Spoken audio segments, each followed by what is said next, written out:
Começa agora o programa 20 Minutos com Breno Altman.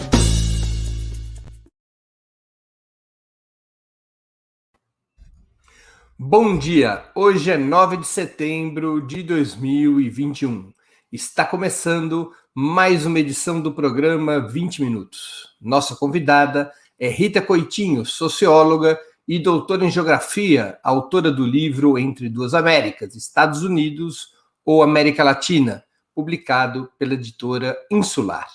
Vamos conversar sobre a retomada da integração latino-americana depois do vendaval destruidor da segunda onda neoliberal sobre as instituições e acordos regionais. Antes de começarmos, gostaria de pedir que façam uma assinatura solidária de Opera Mundi em nosso site ou se tornem membros pagantes de nosso canal no YouTube. A imprensa independente e Opera Mundi precisam da tua ajuda para se sustentar e se desenvolver. Também peço que curtam e compartilhem esse vídeo, além de ativarem o sininho do canal. São ações que ampliam nossa audiência e nossa receita publicitária. Nossos espectadores e espectadoras também poderão fazer perguntas à convidada, escrevendo nas áreas de bate-papo das plataformas. A quem as fizer, no canal de Opera Mundi no YouTube, peço que contribuam com o Super Chat ou o Super Sticker. Bom dia, Rita. Uma honra ter sua presença no 20 Minutos. Obrigado por aceitar nosso convite. Bom dia, Breno. Eu que agradeço, a honra é minha, de estar aqui no programa com você. Rita, o título do teu livro, Entre Duas Américas, Estados Unidos ou América Latina, de alguma forma representa a disputa central entre forças conservadoras e progressistas no subcontinente, no que diz respeito à identidade e às alianças? Exatamente, Breno. A ideia, eu tomei essa frase, Entre Duas Américas, do pensador cubano José Martí, que falava que havia duas Américas. E essas duas Américas representadas pela garra do imperialismo, os dentes do imperialismo, ou o trabalho explorado dos latino-americanos, E eu ampliei essa ideia de América Latina para também abarcar o Brasil nesse estudo que eu realizei. E a ideia era tentar mostrar que os projetos de integração latino-americanos, eles normalmente estão atrelados às agendas progressistas, às agendas anti-hegemônicas, vamos dizer assim. Então, essas duas Américas, elas oscilam também, não só por uma aliança, uma identidade com os Estados Unidos da América, mas também como um projeto, como um projeto de sociedade. Mais ou menos essa é a ideia. O teu livro resgata, com destaque, a ideia de pátria grande, de integração regional, normalmente pintada pela direita como um projeto puramente ideológico. Mesmo para um país continental como o Brasil, a integração é vital para construir uma via autônoma de desenvolvimento, uma via autônoma e sustentável de desenvolvimento? Eu penso que sim. Todas as grandes economias do mundo hoje têm a principal atenção na hora de realizar acordos comerciais ou diplomáticos com o seu entorno. Basta ver a China, por exemplo. A China se expandiu no mundo inteiro, mas a principal atenção da China é na Ásia, A Ásia como o seu entorno imediato e o ambiente onde os negócios se realizam. No caso do Brasil, o Brasil é um país grande, é um país com grande potencial, mas ele não é um país que pode se isolar completamente dos seus vizinhos, Uma expansão comercial, uma expansão, vamos dizer assim, até de influência política no cenário mundial, o Brasil depende dos seus vizinhos. Os momentos em que o Brasil mais teve acesso aos mecanismos decisórios, por exemplo, do cenário internacional, foram os momentos em que o Brasil se cercou de aliados, Seja com seus vizinhos mais próximos, seja também com a China, com a Rússia, com a Índia, com outros países, de fora do centro do poder mundial. Então, uma integração latino-americana robusta, uma verdadeira construção de infraestrutura interamericana, ela seria benéfica tanto para os países menores, com economias menores, mas fundamentalmente também para o Brasil, porque isso romperia o isolamento, né? Um isolamento que não contribuiria, né, na expansão dos negócios brasileiros, ou mesmo, se a gente pensar num modelo sustentável, num modelo de social-democracia, ou num modelo socialista, né, a autossuficiência total não seria suficiente. O Brasil teria problemas, né? Teria problemas principalmente para fazer escoar sua produção, né? E todos os países necessitam de parceiros, necessitam de aliados também no cenário internacional. O que explica que ao longo da história do Brasil, com poucos intervalos, como você mesmo destaca no seu livro, as elites brasileiras tivessem ficado de costas para o problema da integração regional? Ele era um problema que não fazia parte da pauta brasileira com destaque.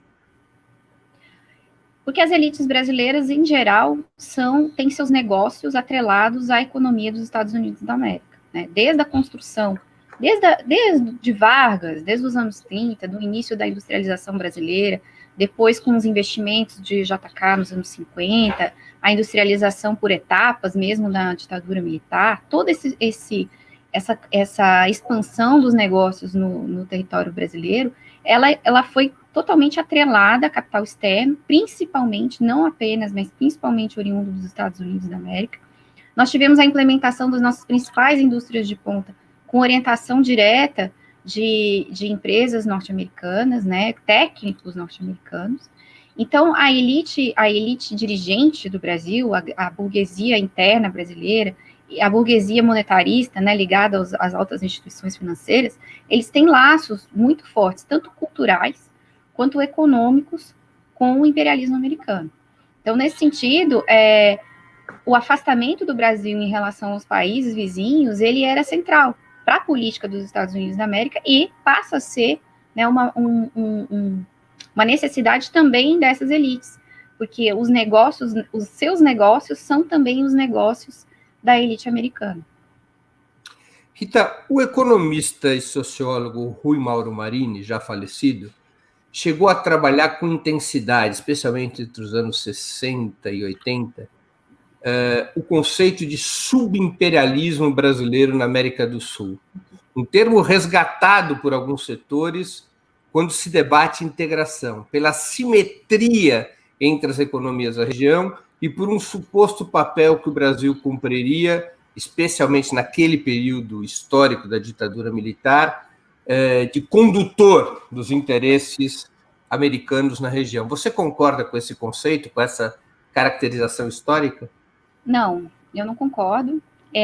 Eu penso que seria possível um comportamento, vamos dizer assim, uma tentativa de construção de uma agenda subimperialista por parte dos setores da burguesia brasileira.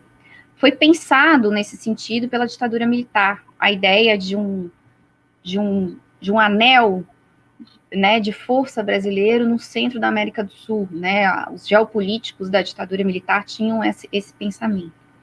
Mas a questão é que o imperialismo, né, e portanto também o subimperialismo, ele pressupõe algumas características que o Brasil não cumpre, né? Por exemplo, a fusão, a chamada fusão banco-indústria, né? O aporte financeiro necessário ao domínio de todas as cadeias produtivas com seus investimentos, né, tornando os países do entorno do Brasil absolutamente dependentes dos aportes financeiros que teriam sede no Brasil.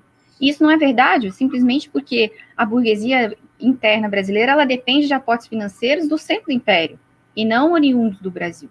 O que o Brasil fez, né, a sua expansão, que é acusada por esses setores da esquerda, que dizem que a política do governo Lula, por exemplo, foi uma política subimperialista, essa expansão de infraestrutura ela foi financiada com recurso público do BNDES, e não por conglomerados financeiros privados, né, que seriam o que caracterizaria a ideia de um Estado imperialista, né, um Estado que obedece aos desmandos de conglomerados financeiros que são mais fortes do que o próprio Estado, né, que é o caso dos Estados Unidos da América, onde a gente tem um Estado muito forte, mas é um Estado que representa os interesses desses conglomerados financeiros, faz o que eles desejam, né, e ele trabalha para eles.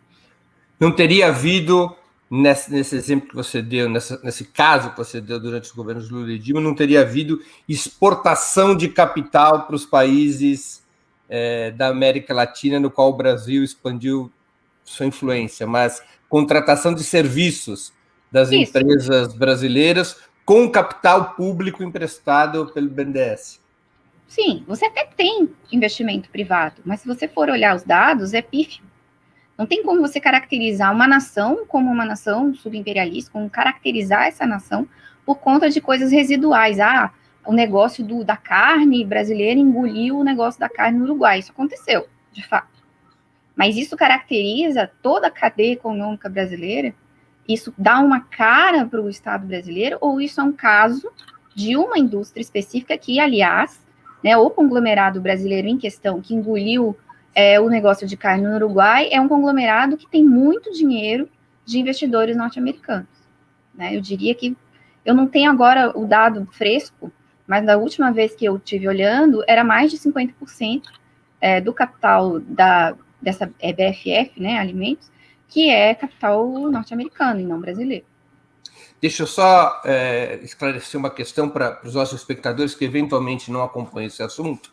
Um dos elementos centrais, talvez o principal, para definir o que é imperialismo, segundo a teoria marxista, especialmente do que foi elaborado pelo Lenin em Imperialismo, Etapa Superior do Capitalismo, é a ideia de exportar capitais, ou seja, as economias desenvolvidas, num certo momento, elas acumularam tanto capital que não é mais possível elas conseguirem manter suas taxas de lucro e a realização desse capital dentro das suas próprias fronteiras. Para continuar a manter e ampliar a taxa de lucro, elas precisam pegar esse capital e exportar para outros países. Quer dizer, criar empresas em outros países, explorar, buscar mão de obra mais barata, matérias-primas mais baratas em outros países, diferentemente do que acontecia antes, que eram trocas desiguais de mercadorias. Então, quando exporta o capital e monta as empresas, essas multinacionais, é que vem todo o resto.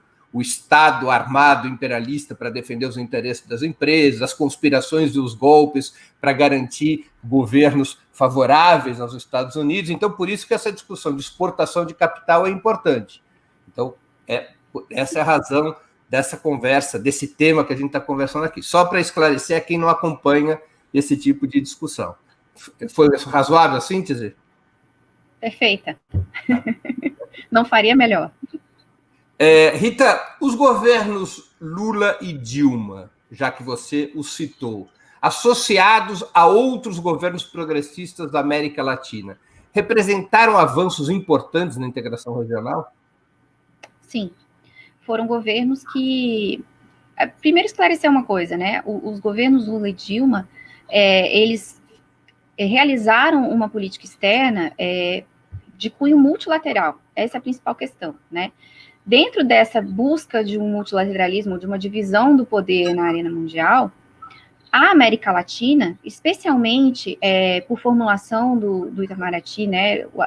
Eles centraram-se mais no que eles chamam de América do Sul, né, embora tenha havido iniciativas, principalmente no governo Dilma, mais abrangentes em relação ao que a gente chama de América Latina, né, que seria do México em diante, em direção ao Sul, essa estratégia de articulação multilateral, ela tinha a América do Sul como centro, né? Então, o centro da estratégia brasileira é a América do Sul, o fortalecimento dos mecanismos de integração regional. Então, foram criados, além do já existente Mercosul, e um fortalecimento desse mecanismo, outros mecanismos com outros temas, como, por exemplo, a Unasul, que vai trazer grupos de trabalho de questões militares, de questões culturais, de questões científicas, né, não tão voltados só às questões de mercado, né, de trocas comerciais, como é o caso do Mercosul, um fortalecimento do cunho social do Mercosul, né, o Mercosul, quando foi criado, ele era basicamente um acordo comercial, e no governo Lula houve uma expansão de uma agenda de superação das assimetrias, ou seja, das diferenças econômicas que são muito significativas entre o Brasil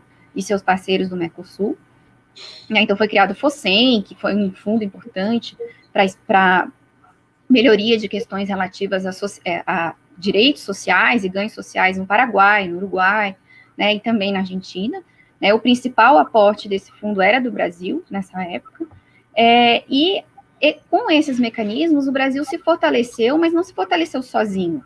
A América do Sul, enquanto região, se fortaleceu, por exemplo, nas disputas ocorridas no âmbito da Organização Mundial do Comércio, né? Por muito tempo se conseguiu segurar o que os europeus queriam impor, que era um acordo que abriria o setor de serviços na América do Sul para o capital europeu, né? Agora, com o governo Bolsonaro, a coisa meio que desandou, até assinaram o acordo Mercosul-União Europeia, que por sorte os europeus não querem mais, mas é um acordo muito ruim para o Brasil e para o restante dos parceiros, né? Mas que o governo Lula e o governo Dilma resistiram até o final. Esse acordo não foi assinado nos dois governos, porque se entendia que eram acordos desvantajosos para a América do Sul. Então, além desses novos mecanismos, havia também toda uma propaganda do ponto de vista de ganhar os corações e as mentes, né, em relação à América do Sul. E também iniciativas de infraestrutura, né, de integração física por estradas, hidrelétricas, toda uma série de aportes que são necessários para o desenvolvimento brasileiro, mas que são extremamente necessários também para os vizinhos brasileiros, né? Então, são políticas, né, do que hoje o jargão aí do economês chama de ganha-ganha, né? Então, isso foi bastante forte, foi uma marca da política externa do governo Lula e também do governo Dilma. Por que o acordo União Europeia-Mercosul é desfavorável à América do Sul? Porque, basicamente, é um acordo que abre grandes possibilidades para os fundos de investimento europeus em setores que hoje são fechados ao capital externo, ou são, pelo menos, controlados em relação ao capital externo, especialmente educação e saúde, né, que são serviços que, no Brasil, tem vários mecanismos que regulam a absorção, por exemplo, de universidades brasileiras ou de centros de ensino brasileiros por capital externo. Isso está sendo afrouxado nesse governo, né? Então, abre para esses fundos, que são muito mais fortes e muito mais ricos, né, do que qualquer fundo existente no Brasil, né, para esses conglomerados europeus. E o que a Europa não cede em questões de subsídio agrícola, que eram importantes para o Brasil negociava com a União Europeia para redução de subsídios agrícolas, né, que tornavam muito caro para o produtor brasileiro vender na Europa. Então, a Europa cede muito pouco, ou quase nada, ela cria uma série de exceções em relação aos seus subsídios agrícolas, e o Brasil abre mão de quase tudo, no sentido da proteção em relação àquilo que tem valor agregado, que são produtos industrializados. A Alemanha, por exemplo, não tem como competir com a Alemanha em determinados ramos da indústria, né? E não tem como competir com o capital europeu em questão de serviços, que sempre foi uma questão levada a ferro e fogo pelo Celso Amorim, quando foi chanceler, inclusive dentro dos acordos da OMC. Então, os acordos que não saíram na rodada Doha na OMC, né, por oposição do Brasil e dos demais países periféricos, né, acabou saindo com a União Europeia nesse acordo Mercosul-União Europeia. Que é um acordo defendido pelo agronegócio, né? O agronegócio se beneficia, apesar das concessões da União Europeia não serem lá grande coisa. Porque o agronegócio, na verdade, quer vender soja, e a Europa não é uma produtora de soja. Só que nas outras questões agrícolas, por exemplo, produtores de arroz, de frutas, de hortaliças, de grãos em geral, esses não vão ter ganho nenhum. De laticínios também, que é uma até de proteína, né, também. De proteína, A soja, tudo bem, a Europa não tem subsídio para produtor de soja na Europa, porque a Europa não é produtora de soja com força, né? Então, para o sojeiro, o acordo é ótimo, mas os demais ramos da agricultura brasileira não ganham nada com esse acordo. Entendi. Rita, qual que você acha que deveria ser o modelo e o destino da integração regional? Nós estaríamos falando de um Mercosul ampliado, de algo parecido com a União Europeia, ou o objetivo deve ir além dessas referências? Eu penso que deve ir além, né, num projeto de uma grande federação de nações, né? Porém, eu penso que na atual conjuntura, um modelo semelhante ao da União Europeia, para nós já seria uma grande coisa, vamos dizer assim, um grande avanço, se houvesse o espelhamento daquilo que se pensou para o Mercosul, no sentido dos fundos relativos à superação de disparidades regionais, que são muito fortes, né? Não só o Brasil é um país muito grande, mas em alguns setores não há, por exemplo, para países do Caribe, como competir com praticamente nenhum país sul-americano, né? Então, seria necessário a construção de uma agenda, tanto de integração comercial e infraestrutural, quanto de integração também do ponto de vista da cultura, da produção da ciência, que por exemplo, a União Europeia faz isso, apesar de que é um acordo mais comercial do que outros. A União Europeia tem, por exemplo, o programa Erasmus, que é um programa que busca incentivar a juventude europeia a se entender como um cidadão europeu, vamos dizer. Então, eles saem de uma universidade, vão estudar em outra, né? Então, acho que a América Latina poderia começar por aí, né? Visando, no futuro, uma grande federação. Agora, na União Europeia, joga um peso importante a moeda única. Aliás, a moeda única permitiu à Alemanha ter hoje o que ela não conseguiu com 2 guerras, né? Sim. Que é uma hegemonia sobre o continente europeu. Você acha, como programa de curto e médio prazo, ou programa de médio prazo, para falar a verdade, para essa retomada da integração regional, deveria se caminhar para uma moeda única? Penso que como projeto é interessante. Não vejo como executar uma coisa dessa em curto prazo, né? Talvez a médio e longo prazo, mas que pelo menos as trocas regionais pudessem ficar livres do dólar, já seria um grande avanço, né? Se nós pudéssemos fazer as trocas regionais nas moedas locais, né? Ou eleger algumas moedas locais para serem a moeda do comércio intrabloco, eu acho que a gente poderia ter um avanço, facilitando as compras, facilitando as trocas e facilitando também os investimentos, né, dos capitais internos, vamos dizer, ao bloco. E isso pensando num avanço para frente, né, de uma unificação monetária, que eu penso que é um passo muito grande, que hoje nós não teríamos nem, mesmo que a gente tivesse continuado, vamos dizer assim, o projeto a partir de Lula e Dilma, hoje a gente não teria condições de fazer isso. A gente não conseguiu nem avançar no banco proposto pela Venezuela, né? O Banco do Sul. O Banco do Sul. Né? Então, a gente teria ainda um caminho muito longo para chegar nesse objetivo, até porque nenhuma das moedas usadas na América Latina são moedas fortes do ponto de vista internacional. E aí a gente tem algumas economias dolarizadas também na América do Sul. Né? Agora, no âmbito do Mercosul, é previsto uma moeda contábil, a CCR, que operam sem ser pelo dólar. Esse mecanismo, ele está ativo? Esse mecanismo foi criado ainda ali no governo Dilma, né? E ele esbarrou em algumas coisas, porque a gente tem as listas, né? Tem várias listas de exceções nas trocas comerciais, e houve uma parada nas negociações relativas à troca por conta dessas listas, porque chegou num impasse entre o Brasil e a Argentina em relação a essas listas de exceção. Então, esse mecanismo, ele existe, ele é, vamos dizer assim, formalizado, né? É um mecanismo contábil, né? Não é uma moeda circulante. É um mecanismo seria uma equivalência só na hora de transformar o dólar, por exemplo, né? Uhum.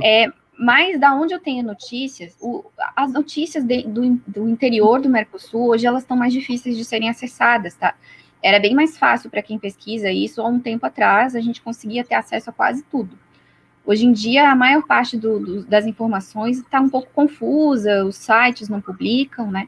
Então, até onde eu sei, eu posso talvez estar sem alguma informação, esse mecanismo ele foi criado, mas ele ainda não foi efetivado. Posso ter perdido aí alguma informação por conta dessa dificuldade que a gente vem tendo de acessar especialistas. Antes, eu lembro, assim, quando estava fazendo a tese, de ter acesso aos negociadores, sabe? A perguntar como é que funciona isso, como é que funciona aquilo. A gente não consegue mais esse acesso. Então, eu posso ter perdido a informação, mas até onde eu sei, ainda só está criado e não efetivado. Só para esclarecer, pessoal, o livro da Rita, Entre Duas Américas, Estados Unidos ou América Latina, a produção tem a imagem na tela? Tem imagem para poder subir na tela? Senão eu mostro aqui o livro. Bom, vamos ver, aqui está o livro. Ah, está na tela, perfeito. Da editora Insular, ele é a tese de doutorado. A tese de doutorado da Rita. É um livro extremamente importante de ser lido para quem quer compreender esse tema decisivo da integração regional. Vamos deixar mais tempo o livro na tela, porque as pessoas têm que anotar, fotografar, anotar. Então, enquanto eu só faço aqui um resuminho, vocês deixam na tela aqui a imagem. Então, é um livro muito interessante, além de bem escrito. Eu, em geral, acho insuportáveis teses de doutorado. Eu tenho tanto prazer em ler tese de doutorado quanto receitas médicas, mas esse livro está muito bem escrito. Tem até humor no livro. Gostei do livro. Então, comprem, adquiram. Onde pode comprar? Amazon, qualquer livraria. Eu comprei na Amazon. Nem devia falar isso aqui, que eu fico estimulando uma multinacional. Mas na Amazon eu comprei num dia, chegou no outro. Então, estou aqui indicando. Tá bom? Então, esse livro é um livro importante para quem quer estudar esse assunto. Deixa eu ir lá para trás, Rita, porque eu quero te fazer uma pergunta. Eu vou... Século XIX. Bora. O Segundo Império, na verdade, desde o Primeiro Império, o Brasil desenvolveu, em relação à América Latina, uma lógica de expansão territorial, desde o tema cisplatino até a Guerra do Paraguai. Sim. Tá? Quer dizer, o Brasil era um império, e era um império com expansões, com objetivos expansionistas. De alguma maneira, o legado desse longo período de expansão imperial brasileira também se tornou um obstáculo para a integração latino-americana, pelas desconfianças e tensões que praticamente esses 80 anos de expansão imperialista brasileira entre o Primeiro e o Segundo Império existiram? Eu creio que sim. Há ainda questões, vamos dizer assim, do ponto de vista da cultura latino-americana, desconfianças em relação ao Brasil. Desde a época em que se proclamavam as repúblicas latino-americanas e o Brasil era um império, né? Então, isso criava dificuldades, criou desconfianças do próprio Bolívar, né? Que os documentos mostram, né? Que o Bolívar tinha um certo receio em relação ao Império Brasileiro, embora tenha convidado o Império Brasileiro a participar do Congresso do Panamá. Então, essa é uma desconfiança que perdura, e o comportamento de alguns governos brasileiros não nos ajudam também, né? As ditaduras militares, apesar que havia uma cooperação entre as ditaduras militares do Cone Sul, né, havia na ditadura brasileira uma postura de expansionismo, ou pelo menos de domínio. Por exemplo, a questão das hidrelétricas, né, a questão relativa a Itaipu, é um capítulo à parte da história do Brasil, em que há um tensionamento extremo entre a ditadura que estava no poder no Brasil e a ditadura que estava no poder na Argentina, a ponto de ficarem quase em pé de guerra por conta da questão do acordo que o Brasil fazia com o Paraguai pelo uso das águas, né? Então, isso é um entrave, eu penso que é um entrave. Por outro lado, o Brasil também tem um legado diplomático que talvez ele pudesse explorar melhor, né? A solução das fronteiras brasileiras na República foi uma solução inteiramente diplomática, né? Alguém pode argumentar, mas o Brasil era muito forte, enfim. Agora, se nós formos ver, eu tenho um livro do Muniz Bandeira, que é Brasil, Argentina e Estados Unidos, eu não lembro o subtítulo, mas procurando, assim, só Brasil, Argentina e Estados Unidos dá para encontrar, em que ele mostra, por exemplo, que houve um tempo, no início da República, que a frota de navios da Argentina era muito mais poderosa que a brasileira. Então, havia essa tensão Brasil-Argentina e havia uma espécie de corrida armamentista no Cone Sul por conta dessa ameaça representada pelo tamanho do Brasil e pelo seu histórico de expansionismo. Então, acho que isso é um problema. Mas não vejo como um problema que não possa ser solucionado pela via diplomática, como foram todas as questões de fronteira do Brasil depois da República. O pobre do Paraguai ficou pagando indenização pela Guerra do Paraguai até 1940.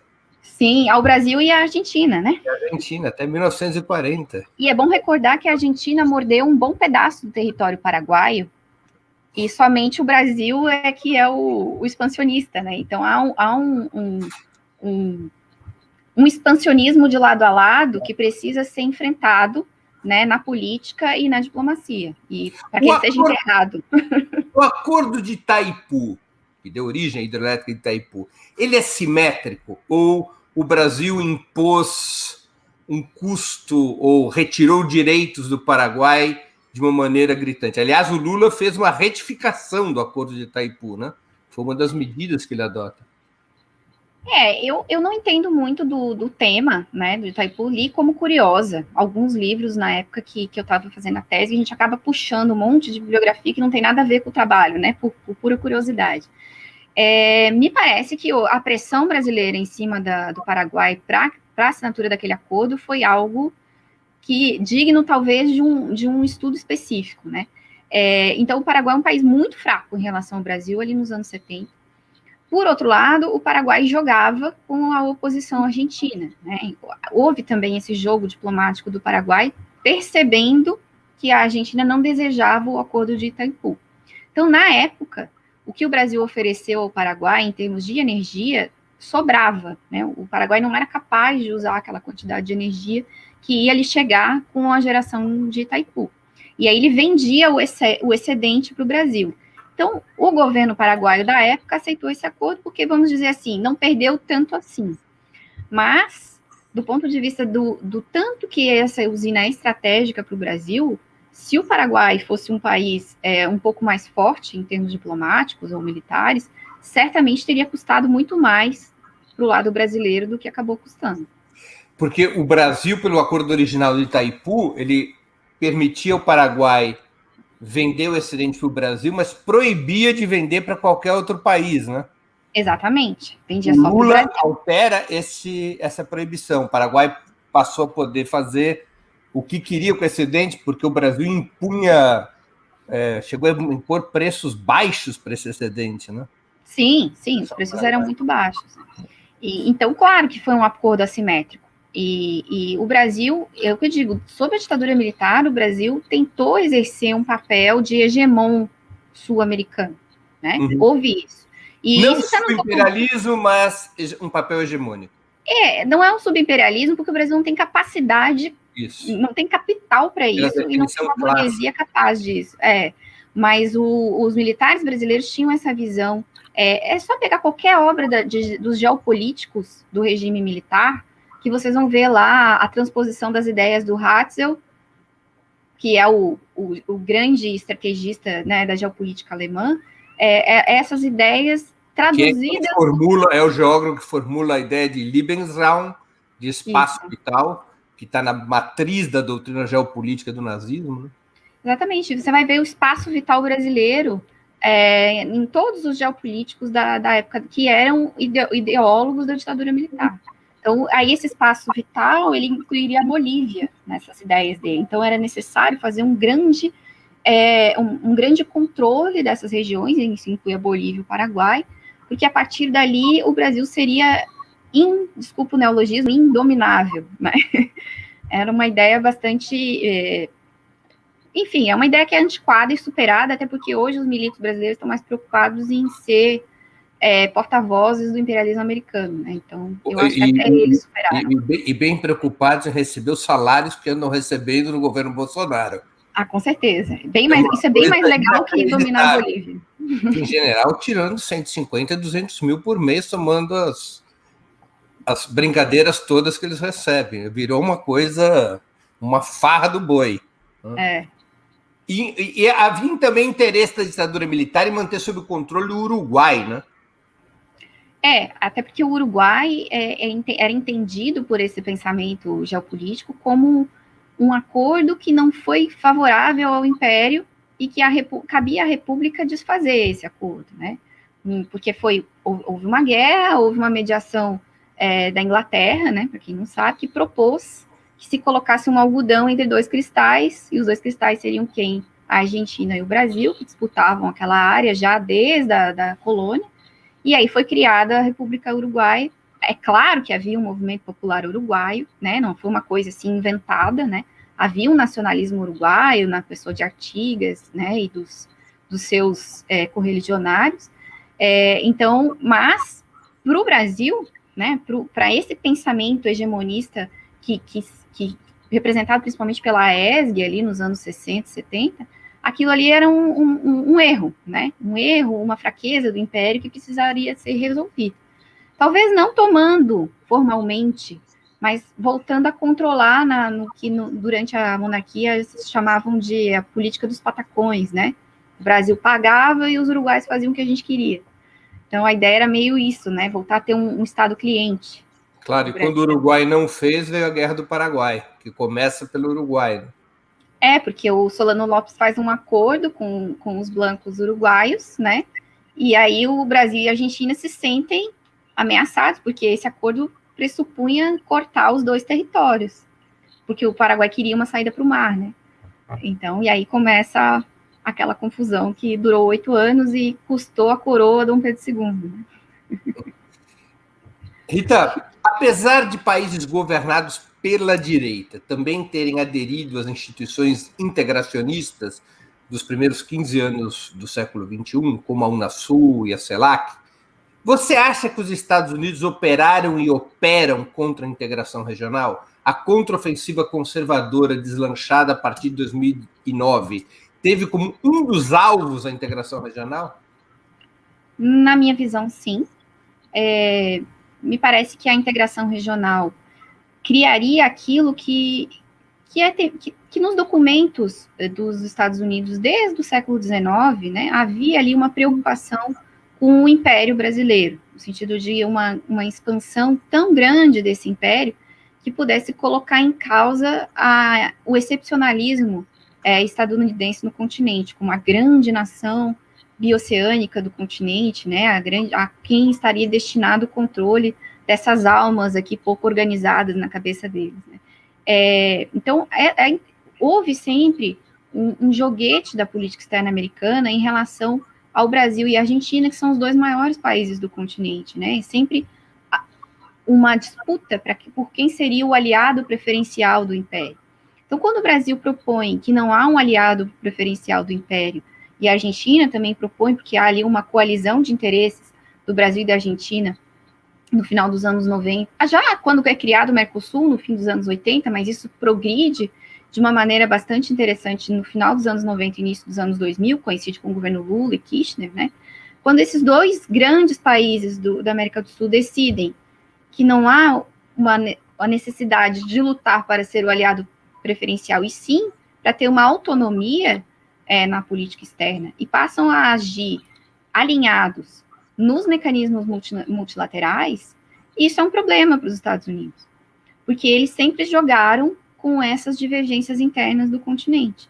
Então, passam a agir juntos na OMC, passam a agir juntos na ONU, passam a agir juntos, por exemplo, para diminuir o papel da OEA no continente. A OEA desapareceu enquanto instituição entre os anos 2002 até 2016. A gente volta a ouvir falar da OEA com os golpes de Estado que aconteceram, ou os reveses eleitorais da esquerda, que aconteceram ali a partir de 2015 em diante. Então, aliás, para organizar os golpes de Estado, né? Exatamente. A Organização dos Estados Americanos sempre foi, desde o início do século XX, mas principalmente depois da Segunda Guerra Mundial, o principal mecanismo de interferência dos Estados Unidos. E ela perde completamente o papel. Você pode procurar na internet alguma coisa da OEA nos anos 2010. Você não encontra. Não tem declaração, não tem reunião, não tem nada que seja relevante no âmbito da Organização dos Estados Americanos, enquanto a integração americana está... Opa, a Rita ficou congelada, vamos esperar ela voltar. Ah, tá bom, pronto. Era uma rápida interrupção. Voltou? Perfeito. Voltou, tá ótimo, tá ótimo. Eu parei aonde? Congelei aonde?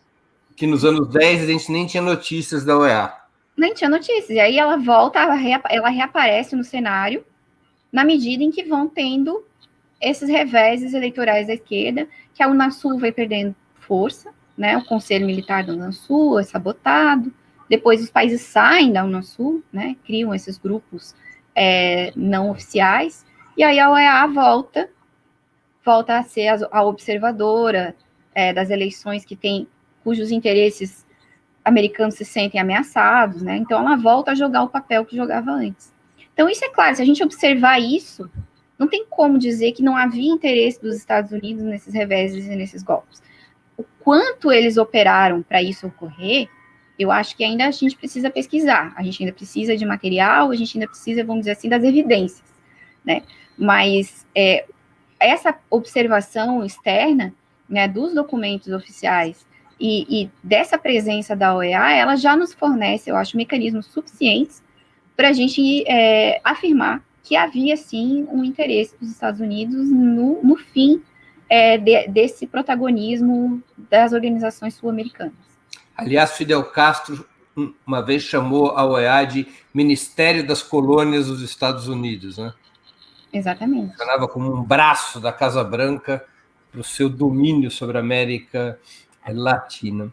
Rita, no curso desses primeiros 15 anos do século XXI, onde a integração latino-americana chega ao seu apogeu, repito, com a CELAC, com a Unasur, com o fortalecimento do Mercosul, com uma série de iniciativas multilaterais, nós tivemos dois fatos importantes. Um fato que foi a unidade dos governos latino-americanos para pôr um fim à ALCA.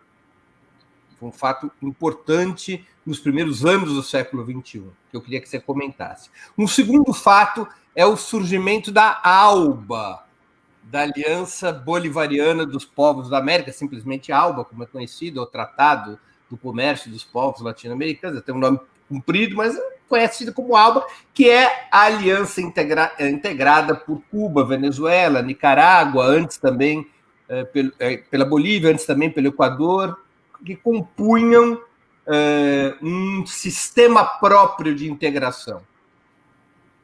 Como o Brasil se relacionou com esses dois fatos? A ALCA e a ALBA. Bom, a ALCA ela foi enterrada pelo governo ainda no final do governo Fernando Henrique Cardoso, né? Havia uma grande mobilização popular no Brasil, contrária à ALCA, principalmente capitaneada pelos movimentos sociais, partidos de esquerda, mas havia no Itamaraty, né, em figuras como Samuel Pinheiro Guimarães, que chegou a vir, eu lembro, eu era estudante universitária, Samuel fazia uma peregrinação nas universidades, falando sobre os perigos da ALCA, né, então o próprio Celso Amorim e outros figurões do Itamaraty que compreendiam a ALCA como um mecanismo extremamente desvantajoso para o Brasil. Havia setores da burguesia interna do Brasil que eram favoráveis à ALCA, né, que faziam pressão para que ela fosse assinada, especialmente o pessoal do agro, né, mas havia também setores que não tinham convicção de que a ALCA era um bom negócio. Então, o Itamaraty levou essas negociações em banho-maria por muito tempo, né? E quando veio o governo Lula, em 2002, foi colocada a pá de cal, né? Não vai ter ALCA.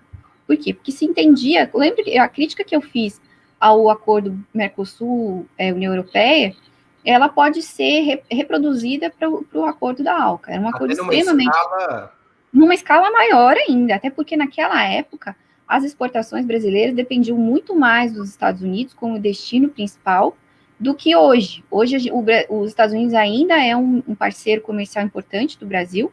Os Estados Unidos é mercado não só de produtos agrícolas, como também de produtos industrializados, então ele é um mercado importante, mas naquela época era muito mais. Não havia a China, por exemplo, né? Não havia várias parcerias com o mundo periférico que foram estabelecidas durante o governo Lula, com a África, com os próprios países da América do Sul, América Latina e Europa, né?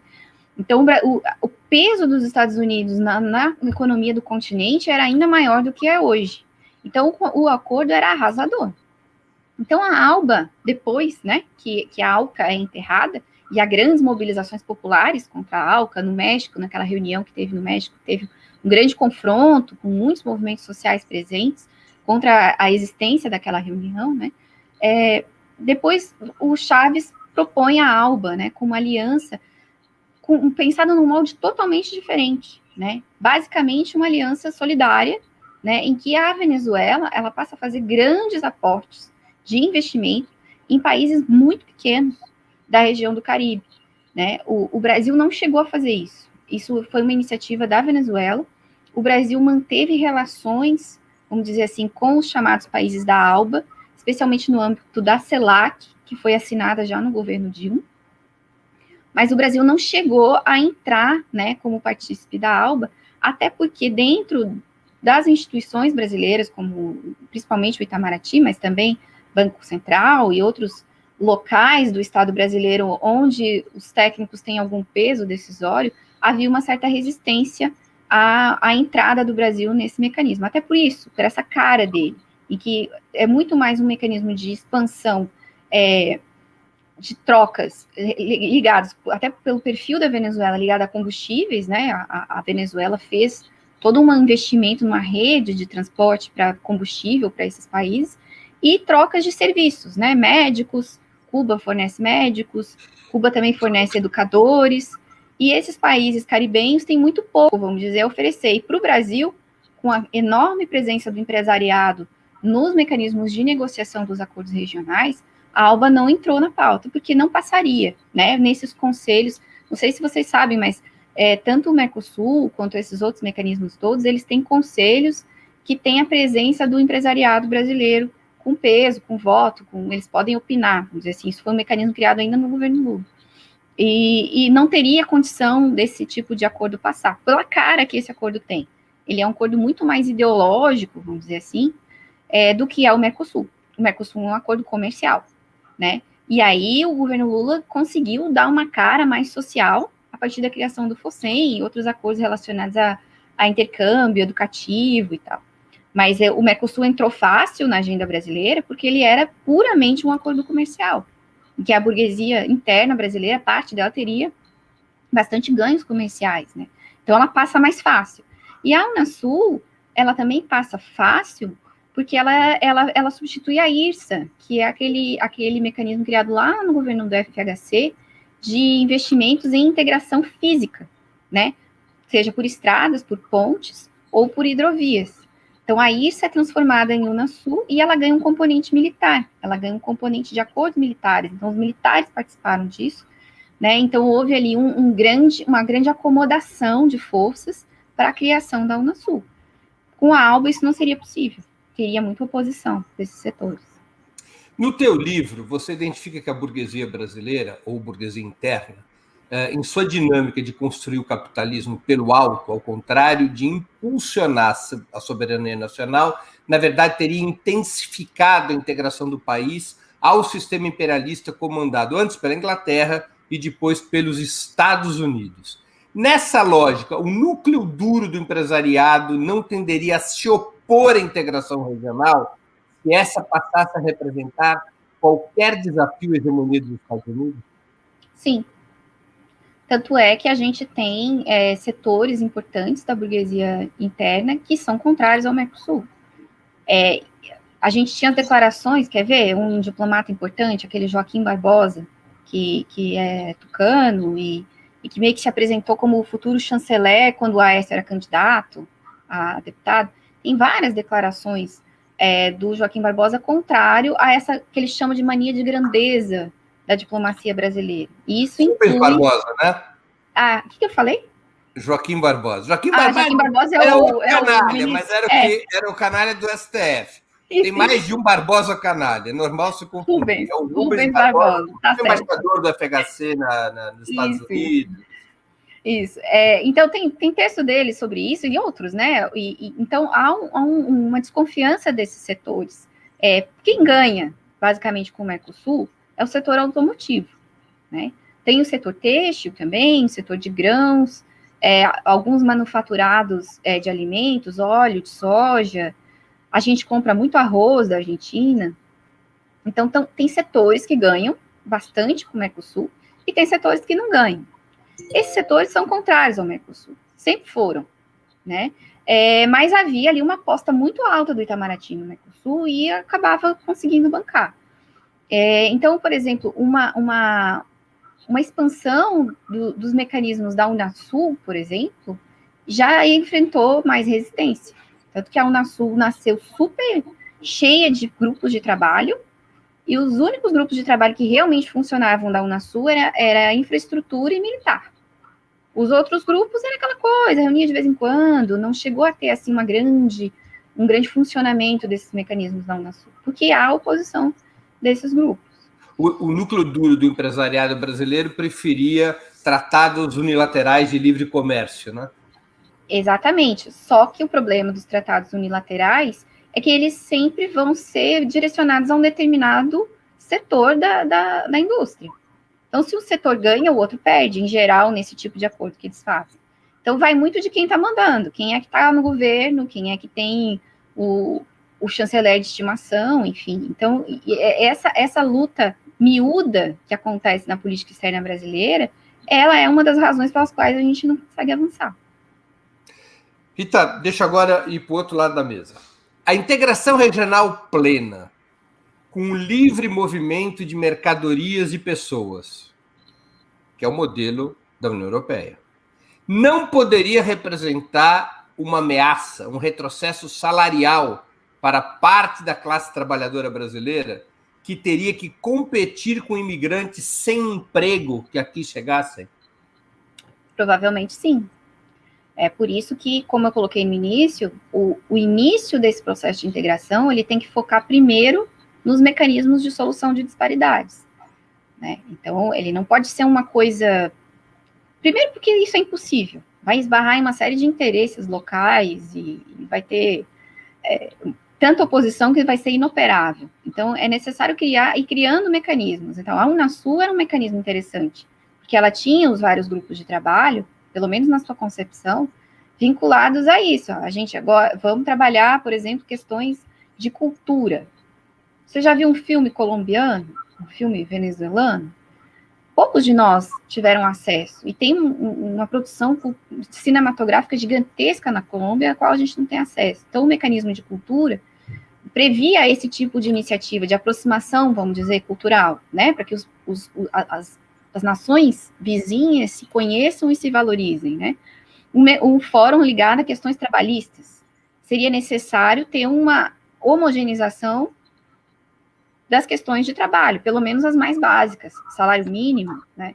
Então, assim, isso teria que ser uma política de Estado, né? Com planejamentos de 5 em 5 anos, de 10 em 10 anos, e o que nós queremos atingir em 50 anos, como um chinês, né? Então, somente assim, com uma política de Estado robusta, né? Com as instituições do Estado comprometidas com isso, todos os ministérios dos estados comprometidos com isso, para que a gente fosse criando essas possibilidades. Do contrário, o que a gente ia ter era uma invasão de mercados de produtos brasileiros em alguns lugares, e também uma invasão de produtos importados, sem impostos, que chegam, por exemplo, no Paraguai e são reexportados, que é um mecanismo que o Mercosul coíbe com as suas taxas, né? Então, uma série de problemas poderiam acontecer se a coisa fosse feita assim. Então, a defesa da integração latino-americana, ela passa por uma defesa de concepção de nação. Que nação o Brasil quer construir, né? E como que eles se relacionam com os seus vizinhos. No sentido de que a riqueza dos vizinhos é também a riqueza do Brasil. Então, é bem diferente da lógica do que a gente tem à frente do Estado brasileiro hoje. Então, aparentemente, é uma recuperação eleitoral dos partidos de esquerda na América Latina. Com vitórias importantes no México, na Argentina, no Peru, boas expectativas no Chile, na Colômbia e no Brasil, além do processo bolivariano estar resistindo bravamente na Venezuela. Qual seria o caminho, o programa mínimo para retomar a integração do continente? O que um novo governo de esquerda no Brasil poderia e deveria fazer nos seus primeiros momentos para retomar o tema da integração latino-americana? Eu acho que retomar os mecanismos já existentes, né? Retomar os mecanismos que estavam em discussão no Mercosul e que foram paralisados nesse governo, avanço em relação às trocas, esse mecanismo contábil que você sugeriu, mas avançar para trocas em moedas locais, reforçar o fundo social do Mercosul, integrar a Bolívia e a Venezuela, de fato, ao Mercosul. A entrada da Venezuela foi travada, né?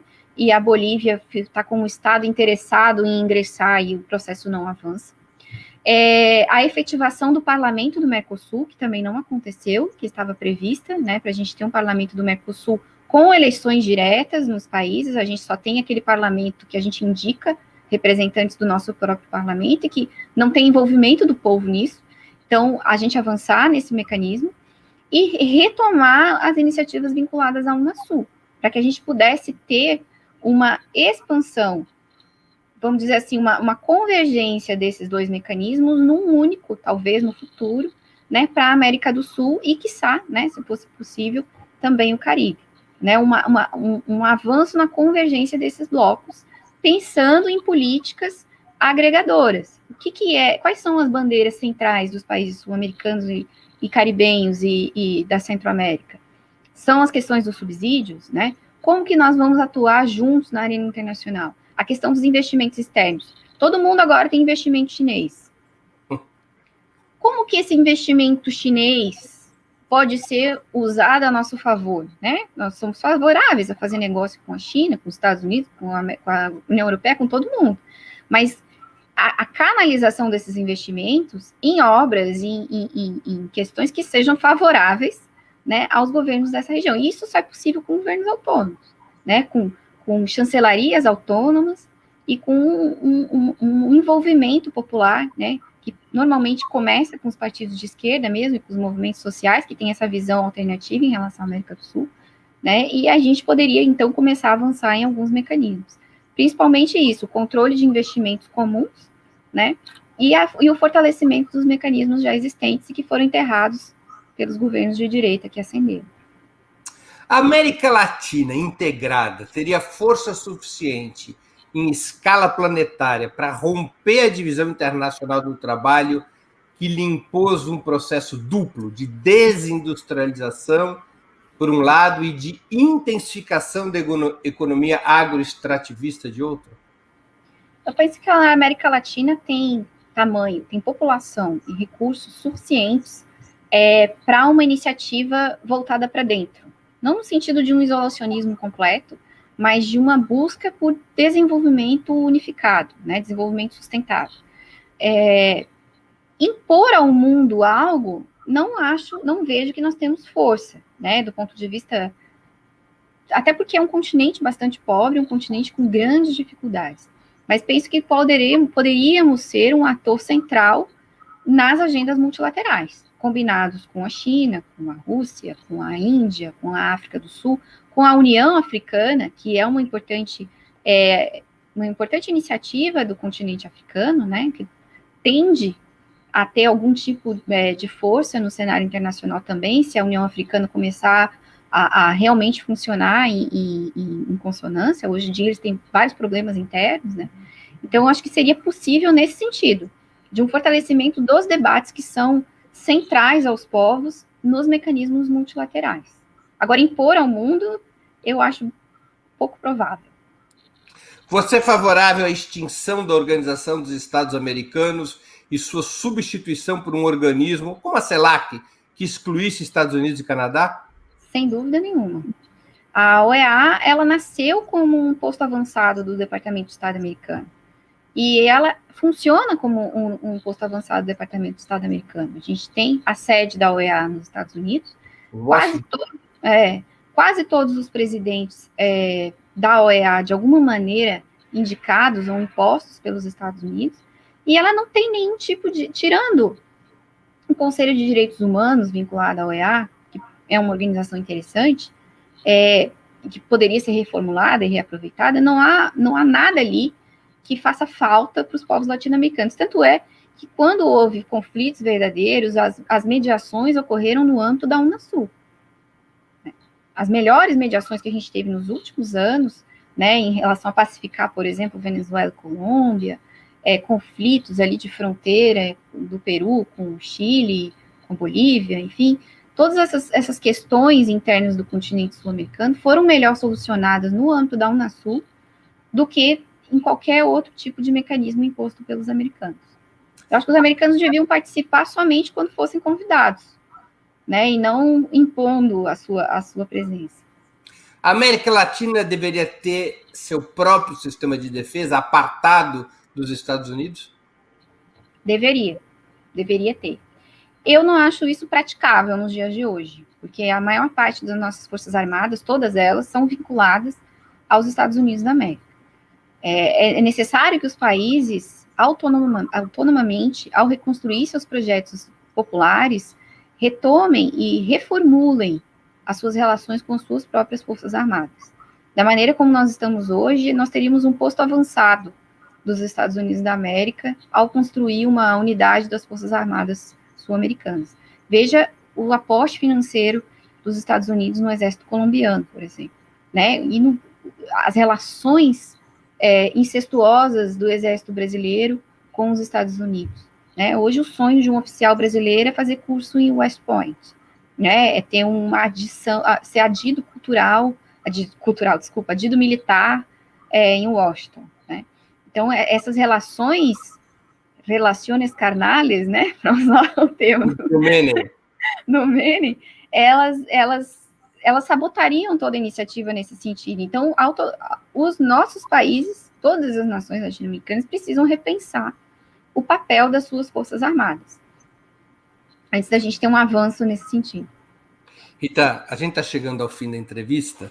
Eu sempre faço 2 perguntas aos convidados, às convidadas desse nosso programa. A primeira delas é: qual livro você leu ou está lendo durante a pandemia e gostaria de sugerir aos nossos espectadores? A segunda: qual filme ou série assistiu ou está assistindo e poderia indicar a quem nos acompanha?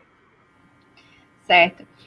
Eu, na verdade, já tinha lido esse livro e eu peguei para reler, que é um livro muito interessante, do Jorge Abelardo Ramos, que é um argentino, traduzido pela Insular, que é a editora que publicou o meu livro, que é A História da Nação Latino-Americana.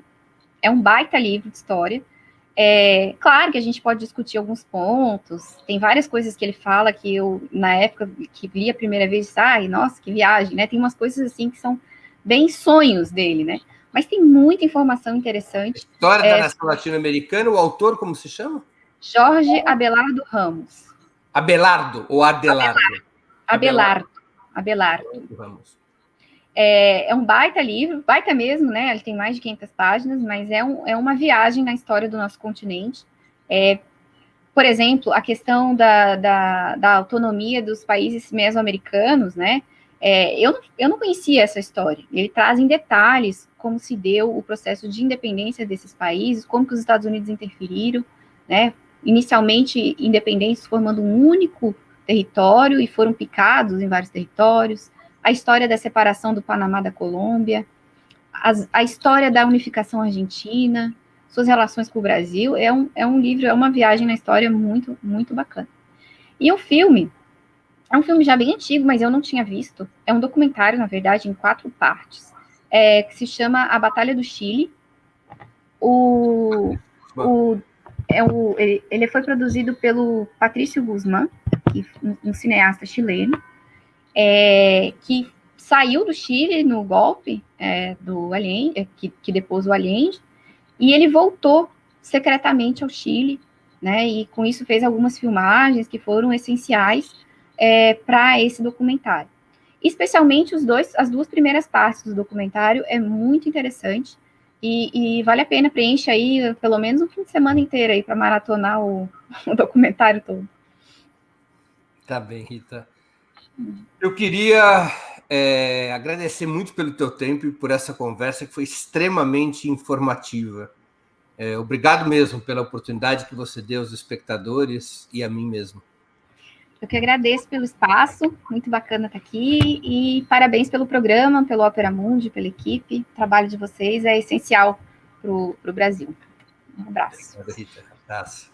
Encerramos assim mais uma edição do programa 20 Minutos.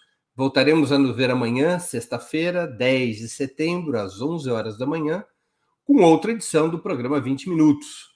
Nosso convidado será Carlos Latuffi, cartunista e militante da causa palestina. Cartunista, chargista e militante da causa palestina. Nós vamos conversar sobre o mundo nos últimos 20 anos, depois da derrubada das Torres Gêmeas em Nova York, no dia 11 de setembro de 2001.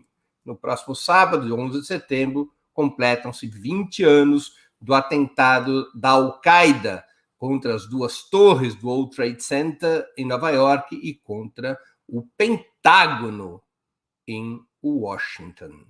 Até lá, obrigado pela audiência e um grande abraço.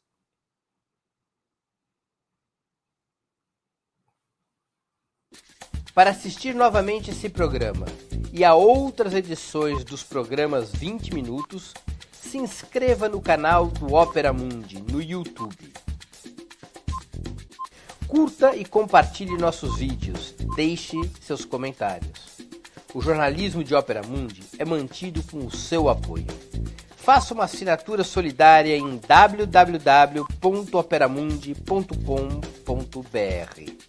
Com um pequeno valor mensal, você nos ajuda no desenvolvimento de um jornalismo independente e de qualidade. Obrigado pela audiência e até a próxima.